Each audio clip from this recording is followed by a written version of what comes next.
Hello dear friends, welcome back my YouTube channel. आज इस वीडियो में हम क्रॉप टॉप की कटिंग एंड स्टिचिंग करना सीखेंगे। तो चलिए स्टार्ट करते हैं। फैब्रिक को देखिए मैंने इस तरह से डबल फोल्ड करके रखा हुआ है। ये हमें किस तरह से फोल्ड करना है तो चलिए देखते हैं। जितनी भी हमारी चेस्ट होगी उसे हम 4 से डिवाइड करेंगे और उसमें हम 2 इंच प्लस कर लेंगे। तो हमारी जो चेस्ट है वो 30 इंच है। 30 को 4 से डिवाइड करेंगे 7.5 इंच आएगा। तो 7.5 इंच हम 2 इंच प्लस करेंगे तो इस तरह से मैंने 9.5 इंच इस तरह से कपड़ा फोल्ड किया हुआ है। तो हमें क्या करना है, सबसे पहले कपड़े की टेढ़ को निकाल लेना है जो हमारे कपड़े में कान होती है। उसके बाद वहीं से हम अपनी जो हमारी क्रॉप टॉप की लेंथ होगी इस तरह से निशान लगा लेना है। और इस जितनी भी हमारी रेडी लेंथ होगी उसमें हम 1.5 इंच प्लस करेंगे और इस तरह से निशान लगा लेंगे। इन निशानों को हमें आपस में इस तरह से मिला लेना है। ये जो हम कटिंग कर रहे हैं ये हमारी क्रॉप टॉप का बैक वाला पार्ट है। फ्रंट पार्ट हम बाद में कटिंग करेंगे।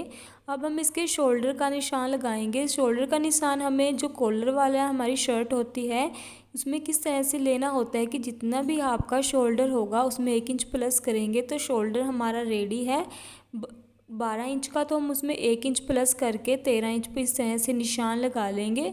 और आर्म होल का निशान लगाएंगे 7 इंच पर या 6.5 इंच पर आपको लगा लेना है। और जितनी भी हमारी चेस्ट होगी उसका हाफ करके इसे हम थोड़ी सी राउंड शेप दे देंगे। अब हम इसके नेक की चौड़ाई का निशान लगाएंगे। वो लिया है मैंने 2.25 इंच और इसकी लंबाई है हम हाफ या 1 इंच लेंगे।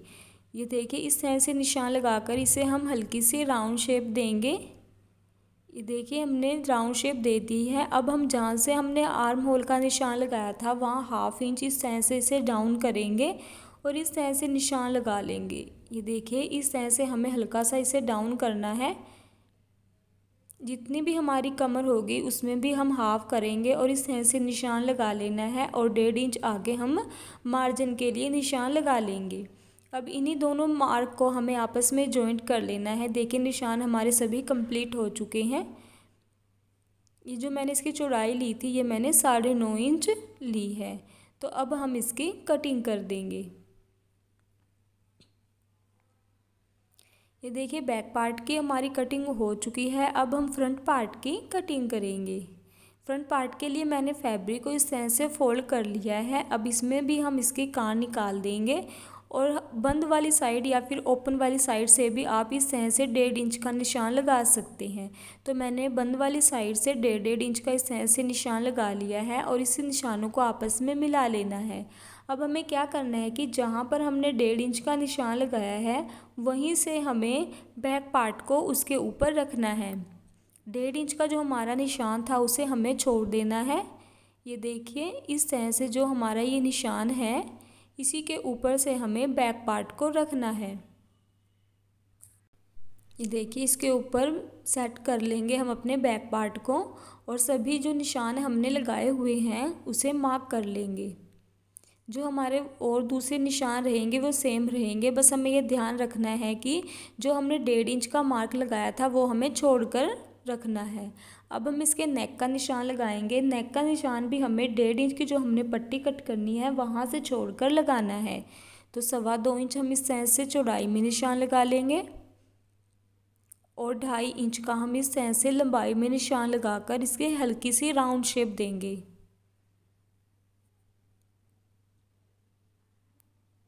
ये देखिए इस तरह से हमें राउंड शेप देना है।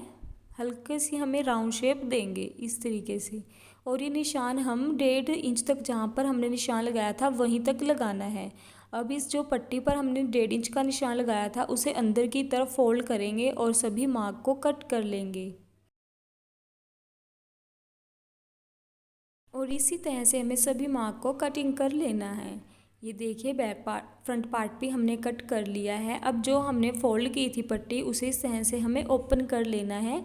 तो ये देखिए ओपन करने के बाद जो हमारा इस तरह से कॉर्नर सा निकल कर आएगा। ये देखिए इस तरीके से। अब हमें क्या करना है कि दोनों पार्ट को अच्छे से एक दूसरे के ऊपर सेट कर लेंगे। ये देखिए फ्रंट पार्ट के ऊपर बैक पार्ट को रखेंगे। ये देखिए इस तरीके से। अब हम इसे नीचे से हल्की सी राउंड शेप देंगे। 2 इंच या 1.5 इंच पर निशान लगाकर इस तरह से हम हल्की सी से राउंड शेप दे देंगे। अब हमें क्या करना है कि जो पट्टी हमने कट की थी उसे सेंटर में से इस तरह से कट कर लेना है। ये देखिए हमारे 2 पार्ट इस तरह से बन जाएंगे। ये देखिए अब हमें क्या करना है कि इसी मेज़रमेंट की जितनी भी हमारी ये पट्टी है उसी के मेज़रमेंट के 2 टुकड़े कट करेंगे। ये देखिए हमने उसी मेज़रमेंट की लंबाई की इस तरह से पट्टी कट कर ली है। ये हमें किस तरह से चौड़ाई में कट करनी है तो देखिए जहाँ से हमने 1.5 इंच का निशान लगाया था वहाँ रखेंगे और जहाँ पर हमारे ये तिहरे का निशान आया था इस तरह से हम इसे मेज़रमेंट ले लेंगे 1.5 इंच छोड़कर इस तरीके से। तो ये देखिए हमने 5 इंच इस तरह से इस पट्टी को चौड़ाई में कट किया है और उसके ऊपर अपने जो हमने फ्रंट पार्ट कट किया था अच्छे से सेट कर लेंगे और इस तरह से हम इसकी कटिंग करेंगे नेक की। इसी तरह से हमें 2 पट्टी कट करनी है सेम तरीके से। ये देखिए कट हमने कर लिया है। अब हम क्या करेंगे कि 2-2 2.5 इंच का इस तरह से निशान लगाकर इसे हल्की सी इस तरह से राउंड शेप देंगे। ये देखिए इस तरीके से हमें निशान लगा लेने हैं और इसी निशान पर हम इस पट्टी की कटिंग करेंगे।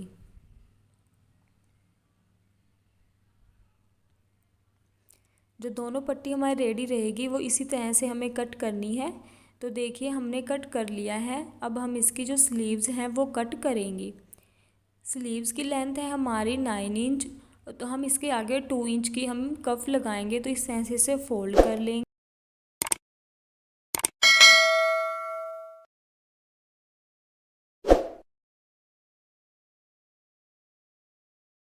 जैसे ही हम अपनी नॉर्मली स्लीव्स की कटिंग करते हैं वैसे ही हमें अपनी स्लीव्स की है जो कटिंग कर लेनी है।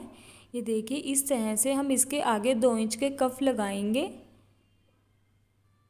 ये कटिंग करने के बाद हमें क्या करना है कि जो हमने फ्रंट पार्ट के लिए पट्टी कट की थी उसे अपने फ्रंट पार्ट के ऊपर इस तरह से उल्टा करके रख लेना है और इसे स्टिच करना है। तो चलिए स्टिच करते हैं। ये देखिए जो हमने पट्टी कट की थी उसके ऊपर मैंने इस तरह से जो पेस्टिंग पेपर है पेस्ट कर लिया है। फ्यूजिंग पेपर होता है जो इस तरह से हमने पेस्ट कर लिया है। अब हमें क्या करना है कि यहाँ से हमें 2 या 1.5 इंच पर निशान लगाना है। तो ये निशान मैंने 2 इंच पर लगाया है और यहीं से हम इसे स्टिच करेंगे। जहाँ पर हमने 2 इंच का निशान लगाया है वहीं से हमें इस तरीके से इसे सीधा स्टिच कर लेना है।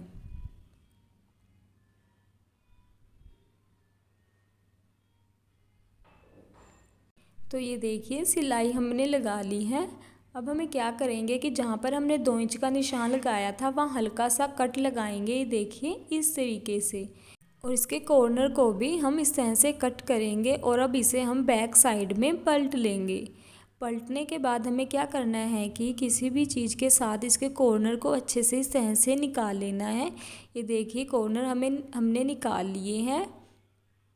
अब हम क्या करेंगे कि दूसरी साइड भी इसी तरीके से हमें इस पट्टी को अटैच कर लेना है। 2 इंच पर निशान लगाना है और इस तरह से सिलाई लगा लेंगे। अब हमें क्या करना है कि जो ये ओपन वाली साइड हमें दिखाई दे रही है वहाँ पर भी हम एक सिलाई लगा लेंगे दोनों तरफ ही। यहाँ से जहाँ पर हमने 2 इंच का निशान लगाया था वहाँ तक दोनों साइड हमें स्टिच कर लेना है और इससे जो बैक साइड है वो भी हमें अंदर की तरफ इस तरह से फोल्ड कर लेंगे। ये देखिए बैक वाली साइड से भी हमें इस तरह से फोल्ड कर लेना है। तो ये देखिए मैंने बैक साइड से भी इस तरह से इसे फोल्ड कर लिया है और जो हमारी ओपन साइड थी दिखाई दे रही थी उसे भी हमने स्टिच कर लिया है। अब हमें क्या करना है कि बैक पार्ट के साथ इसके जो शोल्डर हैं उसे हम अटैच करेंगे। अच्छे से सेट करके हम बैक पार्ट के ऊपर फ्रंट पार्ट को रख लेंगे और देखिए इस तरह से हम सिलाई लगा देंगे। इस तरह से सेट करके शोल्डर पर सिलाई लगाएंगे। ये देखिए सिलाई हमने लगा ली है। जो हमारा ये कॉलर वाला नेक है इस तरह से बनकर आएगा। जितना भी आप इसे ओपन रखना चाहते हो रख सकते हो। अब हम इसके कॉलर का मेज़रमेंट लेंगे। जहाँ पर हमने 2 इंच तक सिलाई लगाई थी वहाँ से इस तरह से हम इस दोनों को सेट करके पकड़ लेंगे और इंची टेप के साथ इसका हम मेज़रमेंट लेंगे कि ये हमारा कितना आया है। तो ये देखिए अच्छे से हम इसका मेज़रमेंट लेंगे।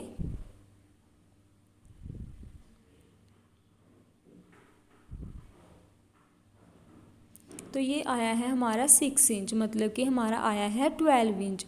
तो हमने इस तरह से फ्यूजिंग पेपर के ऊपर इसे कट कर लिया है। कॉलर कट करने के बाद ये देखिए हमने फैब्रिक के ऊपर इस तरह से इसके पेस्ट कर लिया है और इसी मेज़रमेंट की एक और पट्टी हमें कट करनी है। अब जिस साइड से हमने इसे गोलाई में कट किया था वहाँ से हमने इस तरह से फोल्ड करना है और सिलाई लगा देनी है।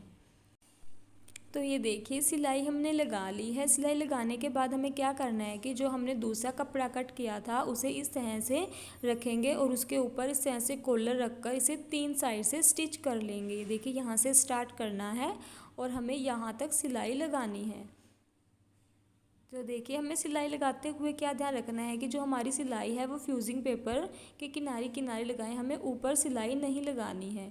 एक्स्ट्रा मार्जिन को कट कर लेंगे और इसके कॉर्नर में भी इसे कट करेंगे और अब हम इसे पलट लेंगे और अच्छे से इसके कॉर्नर निकाल लेंगे। इस तरीके से हमें कॉर्नर निकाल लेने हैं और बीच में फिर इसे कट करेंगे और इस तरह से हम निशान लगा लेंगे।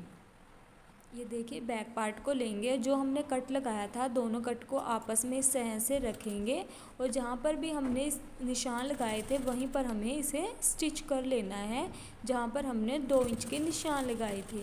ये देखिए सिलाई हमने लगा ली है। दूसरी साइड से भी पकड़ेंगे और इस तरह से सिलाई लगा लेंगे। अगर आप कॉलर की वीडियो फुल देखना चाहते हो तो मैंने अपने चैनल पर डाली हुई है, आप वहाँ से जाकर देख सकते हो।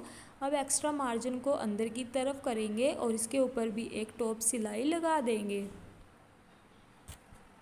देखिए इस तरह से जो हमारा कॉलर वाला नेक है वो बनकर बिल्कुल रेडी हो जाएगा। ये देखिए कितनी फिनिशिंग के साथ हमारा जो कॉलर है वो लगकर आया है। ये देखिए बैक साइड से भी और फ्रंट साइड से भी बहुत ही फिनिशिंग के साथ हमारा नेक बना है। इसकी जो शेप है कुछ इस तरह से आएगी। अब हम इसमें स्लीव्स हैं वो भी स्टिच कर लेंगे। ये देखिए स्लीव्स को उल्टा करके रखेंगे और कट से कट मिलाते हुए इस तरह से सिलाई लगा लेंगे। स्लीव्स को हमने स्टिच कर लिया है। अब हमें क्या करना है कि इसकी फिटिंग की सिलाई लगानी है और इसे नीचे से भी हमें फोल्ड कर लेना है।